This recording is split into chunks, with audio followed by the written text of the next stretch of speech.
In boxing, the biggest fights aren't always in the ring. Sometimes they're in the halls of Congress.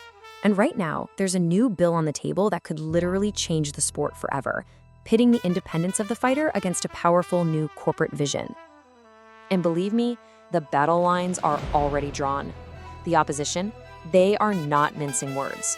Groups that represent the established order of boxing are calling this proposed law an abomination. That tells you everything you need to know about how high the stakes are in this fight for the soul of the sport. So, what exactly is this law that's causing such a stir? Well, its supporters call it the Muhammad Ali American Boxing Revival Act, a plan they say will save the sport. But its opponents see something totally different, a corporate takeover that guts the very protections Ali himself inspired. So, let's break it down. Okay, before we can really understand what's at stake, we first have to look at the current law of the land, the reigning champion of fighter protection, the original Muhammad Ali Boxing Reform Act. This law was passed way back in 2000, and it was a direct response to a long, kind of ugly history of boxers getting exploited. I mean, you've heard the stories, right? Legendary fighters ending up with absolutely nothing. This act was designed specifically to put power back into the hands of the athletes and bring some much-needed transparency to a notoriously shady business. So what does it actually do? Well, it put in place 4 really key protections. It separates promoters from managers to avoid huge conflicts of interest. It demands full financial disclosure so fighters know exactly how much a fight made. And it protects them from being strong-armed into bad contracts. Basically, it gives fighters 2 things they never really had before: leverage and information. All right, so that's the champ. Now, let's meet the new challenger in the other corner. This Revival Act is interesting. It doesn't actually try to get rid of the original law. Instead, it creates a whole new, parallel system built around something called a Unified Boxing Organization, or a UBO for short. And the slide really lays out the night and day difference. On the left, you've got the current system. A lot of people call it the Wild West of boxing, right?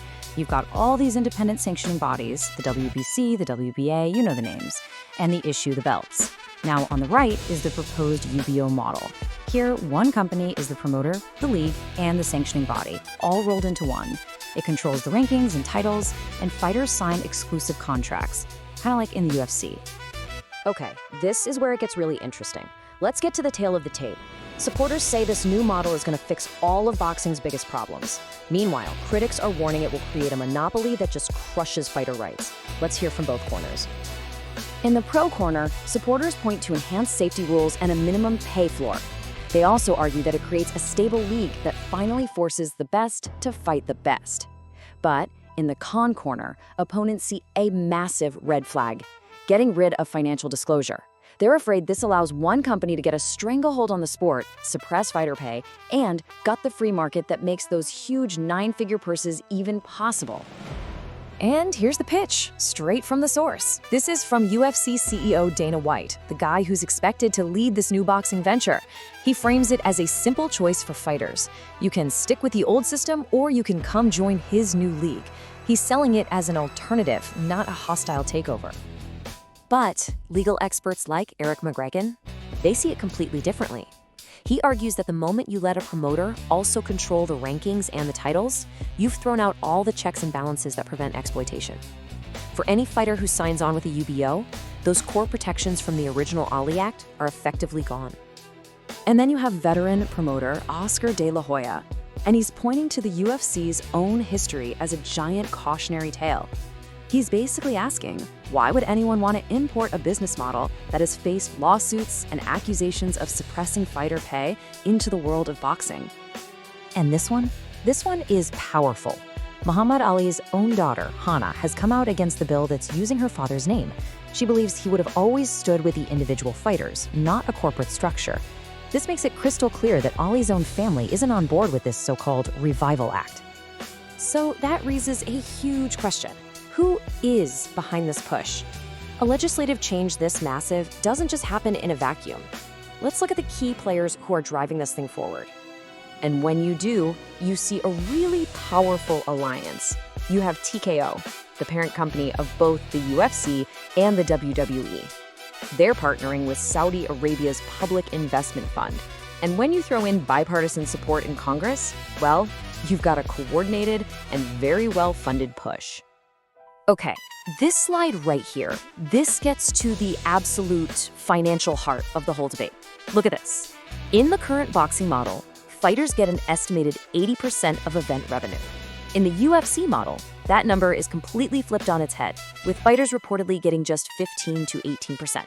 This is the economic reality at the center of this entire fight. And what about this number? $375 million. That's the amount the UFC recently agreed to pay to settle a major antitrust lawsuit.